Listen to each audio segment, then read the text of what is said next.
हजारों साल पहले एक जनजाति को धरती से मिटा दिया गया था, लेकिन उन्होंने मरने से पहले एक वादा किया था। और वो वादा क्या था, हम मूवी में देखेंगे। तो फिल्म की शुरुआत होती है बर्फ से ढके मंगोलियन बॉर्डर के ऊंचे वीरान पहाड़ों से, जहां सालों से अजीब चीजें मिली हैं। इन खोजों में अनजान जीवों के बड़े बड़े फॉसिल्स के साथ साथ हजार साल पुराने शरीर भी शामिल हैं, जिनका मांस अभी भी सही सलामत है।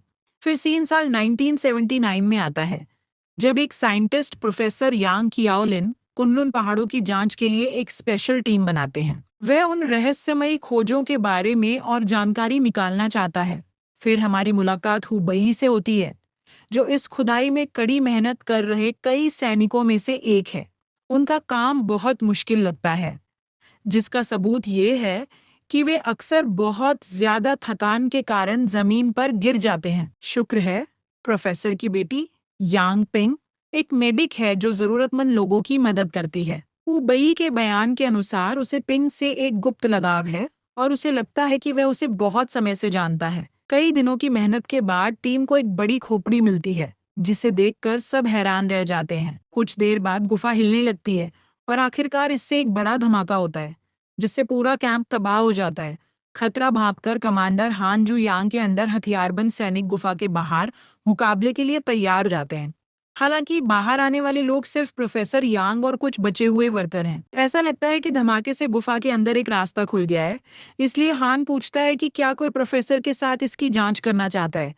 क्योंकि जान का बहुत बड़ा रिस्क था, इसलिए ज्यादातर सैनिक हिस्सा लेने से हिचकिचाते हैं। लेकिन बहादुर पिंग तुरंत इस मिशन में अपने पिता की मदद करने के लिए आगे आती है। इससे हु बाई भी ऐसा ही करने को तैयार हो जाता है और उसका सबसे अच्छा दोस्त कांग सन भी उसके साथ जाने का फैसला करता है। आखिर में इस मिशन पर जाने के लिए सैनिकों का एक ग्रुप बनता है। इसके बाद टीम अपने मिशन के लिए निकल पड़ती है और टूटी हुई गुफा से अपना रास्ता बनाती है। जल्द ही उन्हें एक बड़ी खाई मिलती है, जिसमें वे नीचे उतरते हैं। वे आखिरकार एक बर्फीले प्लेटफॉर्म पर पहुंचते हैं, जहां से एक रास्ता एक अंधेरी जमीन की ओर जाता है। और नीचे उतरने पर उन्हें एक अनजानी गुफा मिलती है, जो अजीबोगरीब फॉसिल्स से भरी हुई है। क्या वह जो बाइडेन है? थोड़ी देर इधर उधर घूमने के बाद उन्हें एक रास्ता मिलता है, जो उन्हें पहाड़ के दूसरी तरफ ले जाता है। प्रोफेसर यांग हुबाई को बताते हैं कि कहानियों के अनुसार इस इलाके में एक पुराने राज्य का गेट है, जो एक गुप्त सरकार का है। उनकी बातचीत अचानक तब रुक जाती है जब दूसरे सैनिकों को एक चौंकाने वाली चीज मिलती है, बर्फ में एक बहुत बड़ा पंजे का निशान। इसके बाद टीम इन पंजों के निशानों का पीछा करना शुरू कर देती है। उन्हें पता नहीं होता कि पास में ही एक बहुत बड़ा जानवर है। रास्ते में उन्हें अपने आसपास तितली जैसे कई जीव उड़ते हुए मिलते हैं। करीब से देखने पर उन्हें पता चलता है कि ये तितलियां नहीं, बल्कि अजीब दिखने वाले चमगादड़ हैं। उनसे होने वाले खतरे के बारे में जाने बिना एक सैनिक अपने नंगे हाथों से एक को पकड़ लेता है, जिससे एक अनचाहा नतीजा होता है। वह नीली आग में जल जाता है, जिससे उसकी मौत हो जाती है। दो और सैनिक उसकी मदद के लिए दौड़ते हैं, लेकिन उनका भी वही हाल होता है। कुछ सेकंड बाद सैकड़ों चमगादड़ टीम को घेर लेते हैं, जिससे वे गोली चला देते हैं। शोरगुल के शोर से पास में मौजूद बड़ा जानवर चौंक जाता है, जिससे वह पीछे हट जाता है। हालांकि उसकी अचानक हरकत से हिमस्खलन शुरू हो जाता है, जिससे ग्रुप के लिए एक और चुनौती खड़ी हो जाती है। बचने की कोशिश में सैनिक भागने लगते हैं, फिर भी उनमें से कई मारे जाते हैं। एक जगह उन्हें रुकना पड़ता है, क्योंकि उनके सामने एक गहरी खाई है। कोई और रास्ता ना होने पर सैनिक रस्सियों के साथ जोड़ी बनाते हैं और उसमें कूद जाते हैं। जैसे ही वे गिरते हैं, हुबाई और पिंग को बांधने वाली रस्सी बर्फ के एक टुकड़े पर अटक जाती है, जिससे दोनों लटक जाते हैं। थोड़ी देर बाद रस्सी टूट जाती है, जिससे वे नीचे अंधेर में गिर जाते हैं। अगले सीन में हुबाई को होश आता है और वह खुद को पिंग की बाहों में पाता है। उसे समझ नहीं आता कि वह इतनी तेजी से गिरने के बाद कैसे बच गया। इस घटना से बचने वालों की संख्या घटकर 4 रह जाती है। हुबाई, पिंग, प्रोफेसर यांग और कांग का बेटा। बाकी लोगों के नाम नहीं थे, इसलिए हमने उनकी परवाह नहीं की। ये बचे हुए लोग फिर जितना हो सके उतना सामान इकट्ठा करते हैं और फिर अपनी खुदाई फिर से शुरू करते हैं।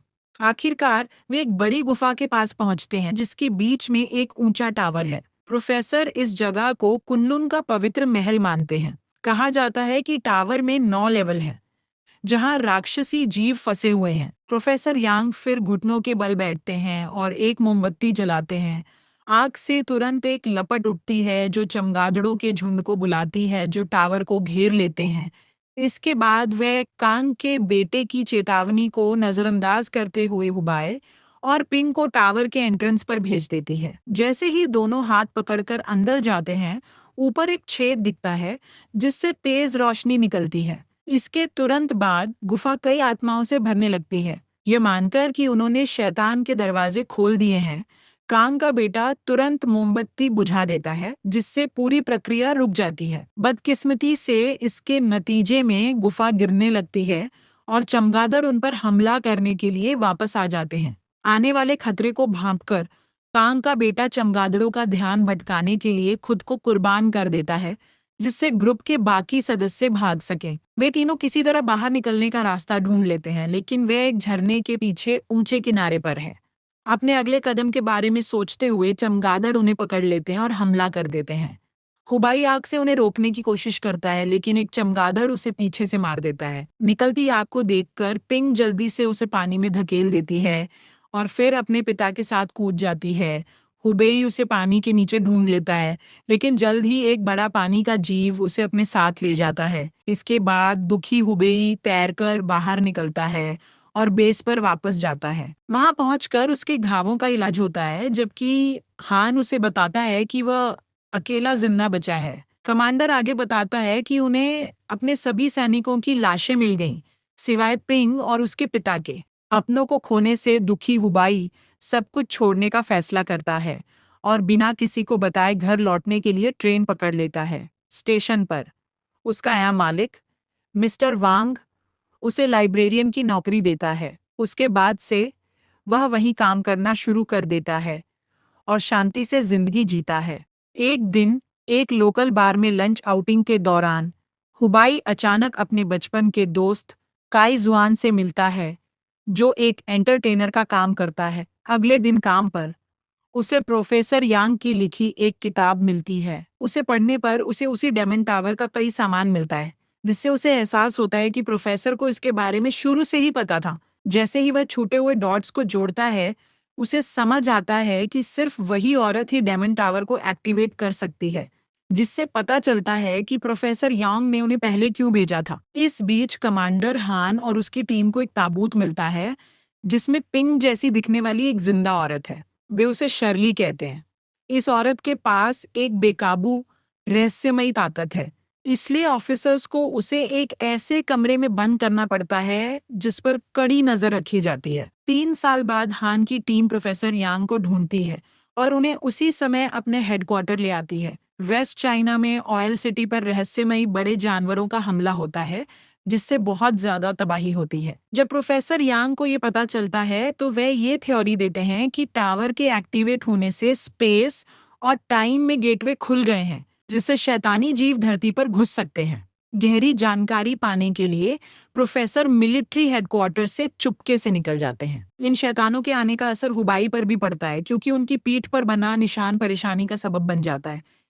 एक दिन लाइब्रेरी में पढ़ते समय उनकी पीठ से अचानक नीली आग निकलती है और वह अजीब ताकतें दिखाने लगते हैं। अब वे फर्नीचर के साथ साथ अपने दोस्त को भी हवा में उड़ा सकते हैं।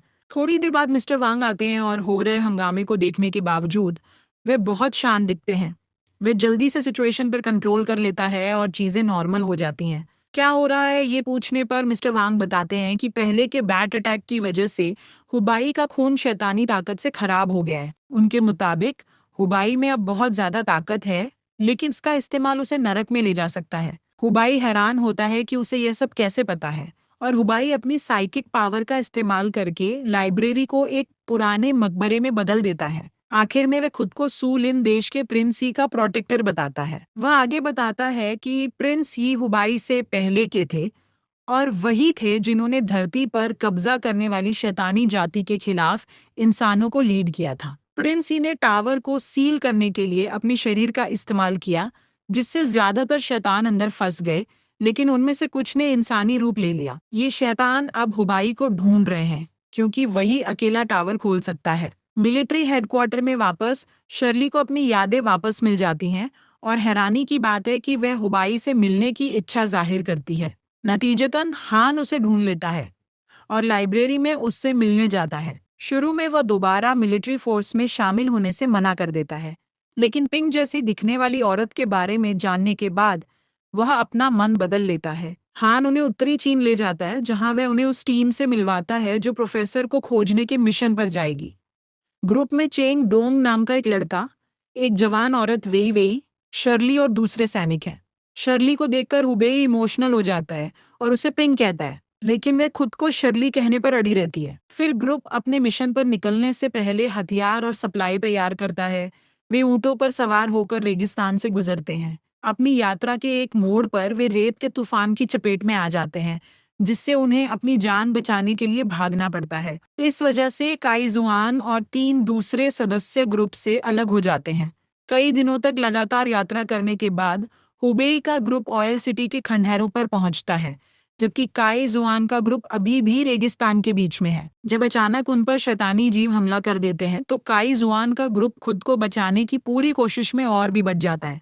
उनकी कोशिशों के बावजूद मॉन्स्टर उनमें से 2 को मार देते हैं, जबकि काई जुआन और एक दूसरा आदमी ऑयल सिटी पहुंचने में कामयाब हो जाते हैं और मेन ग्रुप से फिर से मिल जाते हैं। मॉन्स्टर्स के साथ उनकी लड़ाई सुनकर हुबाई गुफा में पहले हुए नरसंहार से बचने के लिए वहां से जाने का सुझाव देता है। हालांकि शांग और शर्ली वहीं रुकने और अपना मिशन पूरा करने का फैसला करते हैं। मॉन्स्टर्स की आती आवाजों से उनकी बातचीत अचानक रुक जाती है। नतीजतन वे हथियार लेकर लड़ने के लिए तैयार हो जाते हैं। वे जल्द ही पहले जानवर को गोली मारकर दूसरे का पीछा करते हैं। हालांकि जब वे वापस मुड़ते हैं तो पहला वाला पहले ही जा चुका होता है। उनकी लड़ाई के बीच शर्ली एक खाली स्कूल की ओर भागती है और हुबाई उसका पीछा करता है। अंदर जाने पर उसे छत से लटकी हुई लाशों का एक झुंड मिलता है। फिर उसे एक सुरंग मिलती है जो उसे राजकुमार की मकबरे तक ले जाती है। इसके तुरंत बाद उस पर एक जीव हमला करता है जो उसे बेहोश कर देता है। वह जीव उसे खत्म करने के लिए हमला करता है, लेकिन शर्ली बीच में आकर उसे भगा देती है। अचानक से वह अपनी शक्तियों का इस्तेमाल करके हुबाई की बॉडी को ताबूत के अंदर रख देती है। इस बीच और भी राक्षस मौके पर आ जाते हैं, इसलिए ग्रुप बिल्डिंग की ऊपरी मंजिलों में छिप जाता है और सिल्वर बुलेट और रॉकेट लॉन्चर का इस्तेमाल करके उनसे लड़ता है। वे कहाँ से आए? यह साफ हो जाता है कि राक्षसों में बहुत ज्यादा ताकत है, जिससे गोलियां उन पर बेअसर हो जाती हैं। दूसरी ओर वेई वेई एक पुतले का रूप धारण कर लेती है और पकड़े जाने से बचने के लिए बिना हिले डुले रहने की पूरी कोशिश करती है। जैसे ही वह जीव दूर जाता है, वह काइजुआन की ओर दौड़ती है और दोनों एक बस के अंदर छिप जाते हैं। फिर भी वह जीव उन्हें ढूंढ लेता है और गाड़ी पर हमला करना शुरू कर देता है। कुछ देर बाद हुबाई को होश आता है और वह मदद के लिए चिल्लाने लगता है। जब वह ऐसा कर रहा होता है तो उसके हाथ का घाव तेजी से भर जाता है, जिससे वह हैरान रह जाता है। फिर उसे उसी गुफा में टेलीपोर्ट कर दिया जाता है जिसमें राक्षसी टावर है। वहां वह एक जीव को पिंक की बॉडी को आग में डालते हुए देखता है, जो आखिर में डेमन क्वीन के कब्जे में आ जाती है। जीव के जाने के बाद हुबाई उसके पास जाता है और पिंक को वापस लाने की मांग करता है। हालांकि क्वीन पिंक की बॉडी को छोड़ने से मना कर देती है, क्योंकि उसके पास टावर खोलने की पावर है। इसके बजाय वह उसे टावर तक साथ चलने और लंबे समय से इंतजार कर रहे दरवाजे को खोलने का प्रस्ताव देती है। हमारा हीरो थोड़ी देर सोचता है, लेकिन प्यार से मना कर देता है। वह ऑयल टाउन वापस भेजे जाने पर जोर देता है, ये कहते हुए कि वह कोई और रास्ता निकाल लेगा। डेमन क्वीन को ये मजेदार लगता है, लेकिन वह उसे एक मौका देने का फैसला करती है, उसे वापस टेलीपोर्ट कर देती है। इस समय तक शर्ली सभी मॉन्स्टर जीवों पर कंट्रोल कर लेती है और उन्हें ग्रुप के सदस्यों को मारने का निर्देश देती है। जैसे ही वह वापस आता है, हुबाई देखता है कि वह जीव काइक्सुआन और वेई वेई के साथ बस पर हमला कर रहा है, इसलिए वह जल्दी से उसे रॉकेट लॉन्चर से मार गिराता है।